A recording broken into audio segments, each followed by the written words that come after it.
Selamat datang di part 5 video pembelajaran sistem digesti based on obesity research. Kali ini kita akan membahas mengenai penelitian dengan judul analisis kadar kolesterol dan trigliserida pada model tikus hiperlipidemia dengan treatment ekstrak kulit rambutan. Masalah kesehatan yang berkaitan dengan kadar kolesterol dan trigliserida yang tinggi telah menjadi perhatian global, mengingat keduanya merupakan faktor resiko utama obesitas dan gangguan metabolisme. Dalam upaya mencari solusi untuk mengatasi masalah ini, berbagai penelitian telah dilakukan. Kulit rambutan memang banyak ditemukan di daerah-daerah seperti Gunung Pati yang memiliki banyak sekali pohon rambutan. Di tempat tersebut, ekstrak kulit rambutan bisa menjadi bahan alami yang potensial untuk penelitian atau pengembangan produk kesehatan, karena kulit rambutan mengandung berbagai senyawa bioaktif. Dengan memanfaatkan sumber daya alam setempat seperti kulit rambutan dapat menjadi langkah inovatif dalam penelitian kesehatan dan pengobatan alami.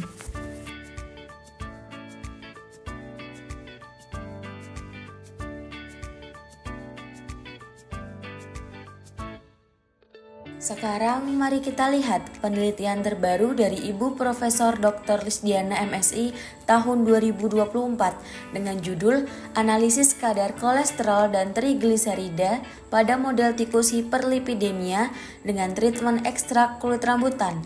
Tujuannya adalah untuk menganalisis pengaruh pemberian ekstrak kulit rambutan terhadap kadar kolesterol dan trigliserida pada tikus jantan Galur Wistar model hiperlipidemia.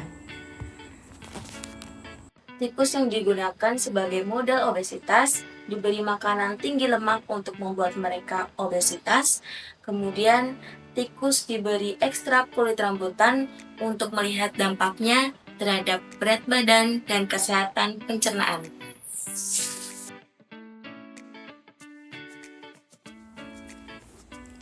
Metode penelitian adalah sebagai berikut. 25 tikus Wistar dibagi dalam 5 kelompok. Masing-masing kelompok 5 ekor tikus dengan pembagian kelompok sebagai berikut.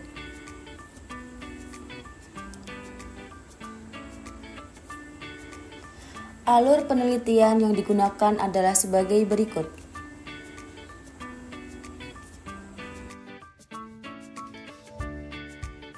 Satu, pembuatan ekstrak kulit rambutan melalui ekstraksi. Buah rambutan dikupas, kemudian kulit rambutan dikumpulkan menjadi satu wadah dan dipotong menjadi bagian yang lebih kecil. Setelah dipotong, kulit rambutan dicuci hingga bersih dan dikeringkan selama beberapa hari di oven dengan suhu 40 derajat Celcius. Kulit rambutan yang telah kering kemudian dihaluskan dengan blender atau food processor hingga menjadi serbuk halus. 1 gram kulit rambutan dilarutkan dengan 3 ml etanol 70%. Serbuk kulit rambutan yang telah dihaluskan kemudian dimaserasi dengan etanol 70% dengan perbandingan 1:3 selama 5 kali sehari. Dengan menggunakan saringan, campuran sampel dan pelarut disaring untuk menghasilkan ekstrak dan ampas. Kandungan etanol dihilangkan dari ekstrak dengan menggunakan oven atau rotary evaporator pada suhu 60 derajat Celcius. Dosis pengenceran ekstrak kulit rambutan adalah 15 mg per kilogram berat badan, 30 mg per kilogram berat badan, dan 60 mg per kilogram berat badan. 2. Penyiapan dan adaptasi hewan uji. Tikus Wistar jantan atau Ratus novergicus sebanyak 25 ekor digunakan sebagai hewan coba dalam penelitian ini. Hewan-hewan ini berusia antara 2-3 bulan dan memiliki berat badan antara 200 hingga 300 gram dalam kondisi sehat. Tikus dikumpulkan dalam 5 kelompok dengan masing-masing memiliki 5 tikus. 3. Pembuatan bahan untuk diet tinggi lemak. Kuning telur bebek dan minyak lemak babi dicampur secara proporsional 1:1. Kuning telur bebek atau yolk dipisahkan dari bagian lain seperti albumin, kalaza, dan cangkang. Agar kuning telur bebek menjadi lebih cair, digunakan blender untuk mencampurnya secara merata. Setelah itu, kuning telur bebek diukur menggunakan gelas ukur dan ditambahkan dengan minyak babi dengan perbandingan 1:1.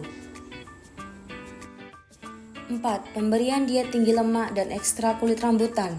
Selama perlakuan, tikus dalam kelompok K negatif, KP1, KP2, dan KP3 diberi diet tinggi lemak setiap hari selama 30 hari dengan dosis tertentu. Untuk semua kelompok perlakuan, ekstra kulit rambutan diberi setelah diet tinggi lemak diberikan selama 30 menit. Tikus coba dihandling dan ditenangkan agar tidak berontak. Kemudian ekstra kulit rambutan diambil dengan spuit sonde dalam dosis yang telah ditentukan. Setengah bagian sonde yang mengandung ekstra kulit rambutan dimasukkan perlahan melalui mulut hingga ke lambung tikus. Kemudian tuas ditekan untuk memungkinkan ekstra kulit rambutan masuk ke dalam lambung tikus. Setelah itu dikeluarkan dari lambung, tikus ditandai dengan spidol hitam di ekornya untuk mencegah prosedur yang sama berulang kali. Setelah itu tikus dikembalikan ke kandang. 5. Penimbangan berat badan dan pengukuran lingkar perut. Untuk mengukur lingkar perut, pita pengukur atau Medline merek Butterfly dengan ketelitian 1 mm digunakan dan berat badan diukur setiap hari menggunakan neraca Ohaus. 6. Pengambilan sampel darah. Setelah mendapatkan perawatan selama 30 hari, tikus coba diakhiri pada hari ke-31. Alat mikrohematokrit digunakan untuk mengambil 3-4 cc darah tikus melalui sinus orbital. Kemudian, darah ditempatkan ke dalam mikrotub 5 cc tanpa antikoagulen. Sampel darah didiamkan terlebih dahulu selama 30 menit, kemudian darah disentrifuge pada kecepatan 3.500 rpm selama 10-15 menit hingga menjadi 2 lapisan, yakni presipitat yang berada di lapisan bawah dan supernatan yang berada di lapisan atas. Supernatan bening yang berada di atas atau serum darah sebanyak 1000 mikroliter atau 1 cc diambil dengan menggunakan mikropipet. Kemudian dipindahkan ke dalam mikrotub baru untuk pengujian kadar trigliserida dan kolesterol.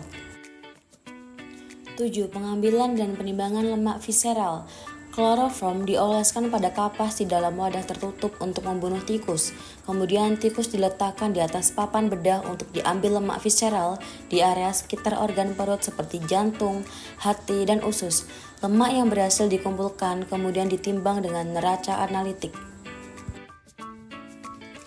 8. Pemeriksaan kadar kolesterol dalam serum darah.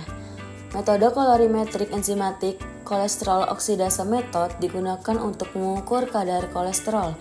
Sebanyak 0,1 ml serum darah dipipet dengan mikropipet, dimasukkan ke tabung reaksi, ditambahkan larutan pereaksi kolesterol, dibiarkan 20 menit pada suhu kamar. Pereaksi kolesterol 1 ml dan 0,01 ml aquade sebagai blanko, sementara 0,01 ml standar kolesterol dan 1 ml reagen kolesterol sebagai standar. Absorbansinya diukur menggunakan spektrofotometer UV visible pada lambda 500 nanometer. Rumus perhitungan kadar kolesterol yakni kadar kolesterol sama dengan absorbansi sampel dibagi absorbansi standar kali konsentrasi standar. 9. Pemeriksaan kadar trigliserida dalam serum darah. Metode kolorimetrik enzimatik gliserol peroksidase fosfat asid digunakan untuk mengukur kadar trigliserida. Sebanyak 0,1 ml serum diambil dengan mikropipet, dimasukkan ke cup sampel dan dilakukan pemeriksaan. Reagen trigliserida yang digunakan diencerkan di rak reagen. Reagen dan sampel dimasukkan ke spektrofotometer UV visible, absorbansinya dibaca pada lambda 500 nanometer. Rumus perhitungan kadar trigliserida yakni kadar kolesterol sama dengan absorbansi sampel dibagi absorbansi standar dikali konsentrasi standar. Berdasarkan penelitian yang telah dilakukan, diperoleh hasil rata-rata berat badan tikus, lingkar perut, lemak visceral yang tertera pada tabel sebagai berikut. Hasil penelitian tersebut kemudian diakumulasi ke dalam grafik sebagai berikut.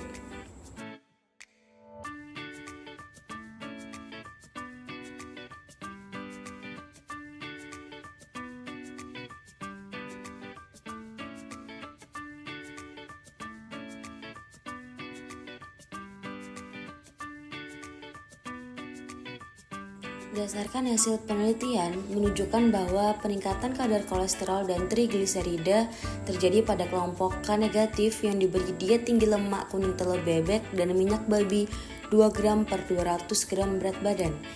Minyak babi mengandung 100% lemak trigliserida, kuning telur bebek mengandung 17 gram protein, 35 gram lemak, dan kolesterol 884 mg per 100 gram.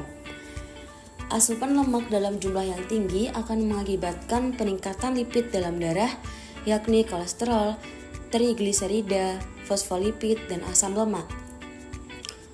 Kulit rambutan mengandung berbagai senyawa metabolit sekunder aktif yang dapat menurunkan kadar kolesterol dan trigliserida. Pemberian ekstrak kulit rambutan secara signifikan dapat menurunkan kadar kolesterol dan trigliserida. Selain mengandung senyawa fenolik, geranin, asam elagik, dan koraligin, kulit rambutan juga memiliki kandungan senyawa flavonoid yakni rutin dan quercetin. Ekstrak metanol kulit rambutan juga mengandung senyawa golongan tanin.